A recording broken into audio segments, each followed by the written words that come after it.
Hello and welcome back to the news here on T3. Intel new security flaw, another one. Some awesome stuff on the horizon from AMD. Nvidia with their competition versus Stadia. In-depth look at that. So sit back, relax, enjoy the show.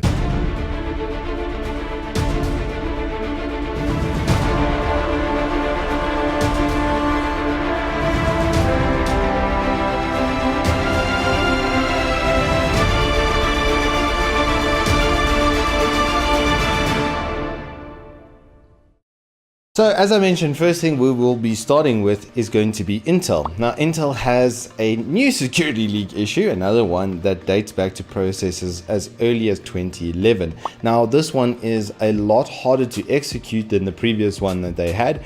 And that is a good thing, obviously, for the larger consumer market. It's not going to affect everybody on a day-to-day basis. And the instruction set to pull off that exploit is a lot more difficult. The exploit is working through the memory buffer itself. So it's taking stuff out of the caching system directly, which is obviously terrifying if you can execute it. It means that anything that goes through the processor, which is everything, is then easily tracked. Well, not easily tracked. That is the main kind of thing, is it's very difficult for the hackers to actually be able to get in there. Now, the new chips are actually immune to this hack. So that's right, any of your 8th and 9th gen kind of chips are actually immune to it, which means that Intel knew about this and coded their new chips for that immunity and kept it away from the larger consumer market. That's pretty sketchy, I'm not gonna lie. I don't really like that they've done that. Where's the honesty? Where's the customer kind of loyalty, as it were, to say, hey, this is what's happening with our chips? No, Intel, you the bad Intel. Now the good news is, if you're on AMD, they're already immune to that exploit. So let's move on to their news, shall we? Now they're going to have a very big keynote that's going to be coming through at Computex, where we are going to see their 7nm Navi GPUs information as well as their 7nm Ryzen information.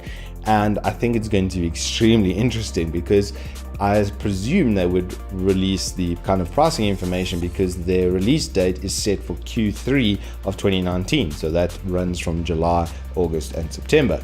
So it's right around the corner. It's less than a month away, and we could be seeing some awesome new chips from AMD, as they've been hinting and taunting us with these chips. I want to get them in my hands. Now this would present an incredibly strong lineup that AMD will have, probably their strongest to date.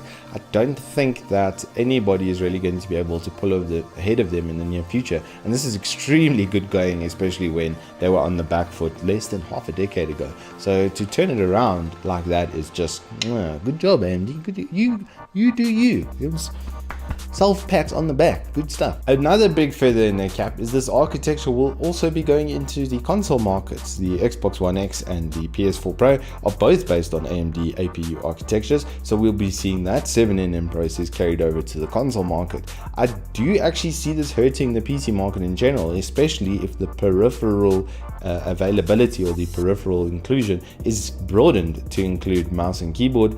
Then you're definitely going to see an impact in the console market.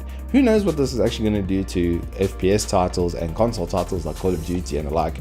We'll have to see what happens, but if they do open it up, then what would the reason be for actually building a custom rig? It's the first time I think in my life that I'm actually making that statement and thinking about it actually as a real option, because it's just going to be easier to interface with. While you won't be able to upgrade, and the price is definitely going to increase, if that system is capable of producing current gen 4K graphics at 60 FPS, then it's going to be a real challenge to sell custom gaming rigs. Anyway, moving on to Nvidia, we do have their new drivers coming out with some added support features. We see a new game ready driver for Total War 3 Kingdoms and Rage 2 with some improvements and enhancements there.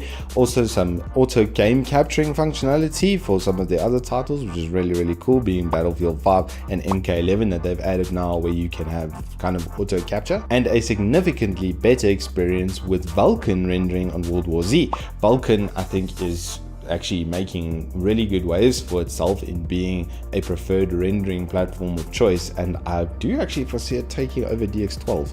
We haven't really seen that much DX12 functionality in and around the market, but with Vulkan being adopted basically by its competition, that's already leagues ahead of where DX12 is right now. Now, there has been a lot of talk about the gaming streaming platform GeForce Now, and if we compare it to Stadia, I do see them actually being on the back foot because they are device limited. It's only going to be on PC, laptop, and an Nvidia Shield, whereas any device that can run Google Chrome is going to be able to use Stadia. So that is a big plus in their favor. I mean, you could probably take your game onto your tablet or your phone wherever you go at any time, as long as you have internet connectivity. And with 5G speeds being what they are, I don't see that really being an issue. Moving on to some mobile news, we have seen some very interesting developments on the Huawei side. They have had their shipments effectively blocked by the US market, which is absolutely crazy. They've admitted that the US has claimed that Huawei is able to track you through your phone in various kinds of ways. So if you do have a Huawei, make sure your permissions are very, very limited. One can never be too careful, but regardless, it's the kind of first major blockage of supply in any capitalist environment. And we're seeing major companies come onto this blocking list. Now, they have started to develop their own kind of operating systems and their own devices and processing. They've already implemented a lot of their processes in the mobile market quite successfully inside of their router devices and alike. But I think it's still extreme to just have this cut off. They've stockpiled some units, but that's major. And this is the first time we've ever seen a blockage of this type in the general kind of landscape, as it were. All the US manufacturers are blocking them from using their equipment. That obviously hurts them financially, definitely. Huawei is a major leader in GSM smartphones and modems. So it's quite mad. And I think that Huawei's response to it is the only one that they really have is to do it themselves. But we're no stranger to this with the Chinese market. They've blocked out Facebook, Google, all the major kind of platforms because they don't play by their rules and build their own. Now, this is obviously becoming a very nanny state situation, especially with there being no maximum term for their president. He can be there for as long as he likes and carry on with the system as long as he likes. Anyway, unfortunately, there's no really any lighter news for this episode. Our competition is wrapping up this week for the Cooler Master MB500 and that awesome backpack. So please, guys, do go and enter. I'd love to throw more free stuff at your faces, because after that we are going to be culminating our Game Deers expose on the channel, and we will be doing another giveaway and competition with them. So that's simply awesome. So thank you everybody so much for watching. I do hope to see you in the next one. Okay, bye bye.